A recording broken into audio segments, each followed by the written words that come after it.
Hello अस्सलाम वालेकुम। जैसे कि डाइन का एपिसोड 41 का टीज़र जो है वो लॉन्च हो चुका है। जैसे कि यहाँ पर फौजिया और उसका शौहर जो है आमिल दोनों मिलकर जो है वो इसके पीछे पड़े हुए हैं। वो मिशा को इस घर से निकालना चाहते हैं, उसके ख़िलाफ़ सबूत ढूंढना चाहते हैं, जबकि उन्हें इस चीज़ का भी एहसास है कि उन्होंने ना सिर्फ ज़किया को मारने की कोशिश की है बल्कि यहाँ पर वो ज़वार शाह पर भी डोरे डाल रही है। शबाब को इस चीज़ का अच्छे से एहसास हो गया। वो अपनी माँ को कहती है कि मुझे ये लड़की पहले दिन से ही खटक रही थी, इसने आते के साथ ना सिर्फ मेरे बच्चे पर कब्ज़ा कर लिया बल्कि ज़वार को भी उसने अपने हाथों में ले लिया है। मैं किस तरीके से इसे जो है इसके चुंगल से छुड़ाऊँ, उस लड़की को मुझे इस घर से निकालना ही होगा। लेकिन यहाँ पर जब वो अपना बच्चा लेकर अपनी माँ के घर शिफ्ट होना चाहती है तो ज़वार शाह जो है वो बिल्कुल सख्ती से मना कर देता है और मिशा को जो है वो इस घर से बिल्कुल भी निकालना नहीं चाहता है। इस सास को कह देता है कि आप अगर जाना चाहती हैं तो चली जाएँ, शबाब भी अगर आपके साथ जाएगी तो मुझे कोई एतराज़ नहीं है, लेकिन मिशा और जो है ये बच्चा हुरैन हमारे ही घर में रहेगा। जिस पर शबाब घर छोड़कर नहीं जाती है। यहाँ पर मिशा जो है वो मुकम्मल तौर पर ज़वार शाह को अपनी मुट्ठी में ले चुकी है। ज़वार शाह जो है वो अब सोचने पर मजबूर हो गया है कि वो मिशा के बगैर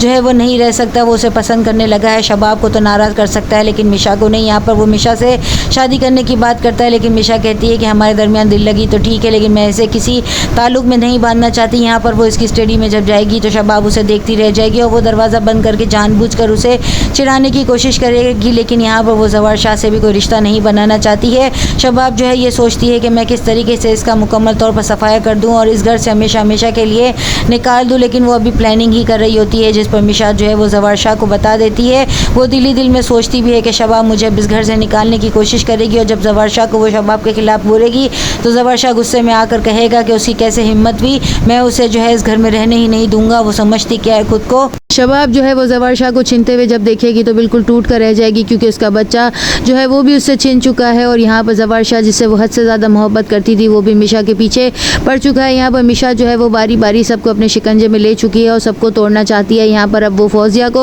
और उसके शौहर को जो है वो एक दूसरे के ख़िलाफ़ करेगी और ज़वार शाह को जो है वो मुकम्मल तौर पर अपनी मुट्ठी में ले लेगी। यहाँ पर ज़वार शाह जब शादी के बारे में कहेगा तो वो मना कर देगी। शबाब जो है वो मिशा को धमकी देती है कि उसी के हाथों से अगर मैंने तुम्हें धक्के देकर नहीं निकलवाया तो मेरा नाम भी शबाब नहीं है। मिशा भी जो है वो सोच में पड़ जाती है कि शबाब जो है वो मेरी बाजी को पलटना चाहती है, मैं क्या करूं ऐसा। यहाँ पर वो शबाब से कहती है कि मालकान से नौकरानी बनने में कुछ देर की ही देर लगेगी, तुम्हें जो है ज़्यादा वक्त नहीं लगेगा। यहाँ पर जब वो ज़वार शाह को वो कहती है तो ज़वार शाह कहता है क्या पागल हो गई है। यहाँ पर जो है शबाब और मिशा के दरमियान जो है वो सर्द जंग लड़ी है। दोनों एक दूसरे को झुकाने के चक्कर में है और घर से निकालने के चक्कर में है। यहाँ पे कौन बाजी ले जाता है। मिशा जो है वो अब क्या रूप इख्तियार करती है और ज़वार शाह को किस तरीके से जो है वो तोड़ के रख देती है। नेक्स्ट एपिसोड में और क्या दिखाया जाएगा। चैनल के साथ बने रहें, लाइक करें, शेयर करें और सब्सक्राइब करें।